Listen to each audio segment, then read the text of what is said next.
อาตมาก็มีคติธรรมมาฝากเตือนสติเตือนใจหลายๆคนเนเด้อเวลาเฮาไปคบค้าหาสมาคมกับผู้ใดก็สร้างเฮาไปพบพ่อกับคนที่จริงใจต่อเฮาคนที่ดีกับเฮาให้เฮาจงรักษาเขาไว้เมื่อเฮาได้เขามาเป็นสหายแล้วเฮาก็จะไปเฮ็ดพฤติกรรมแย่ๆใส่เขา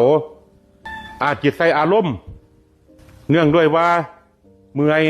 หรือว่าหงุดหงิดเพราะว่าความสัมพันธ์ที่ดีนี่โยมมันสิเสียไปกับอารมณ์สัวบูบของเฮาเวลาเฮาอารมณ์เย็นระบาดที่นี่อยากไปขอเสื่อมสัมพันธ์ขึ้นกับเขามันยากเพราะว่าเขาได้เห็นใส่ในเฮาแล้วแม้นสิเสื่อมสัมพันธ์กันไหมมันก็เสื่อมกันบ่ค่อยติดดอกเพราะว่ามันมีแผลอารมณ์สัวบูบเฮ็ดให้เสียคนมาหลายแล้วเด้อก็ฝากไว้ให้คิดฝากแค่ในโยมเตือนสติหลายๆคนจะเลื่อนพร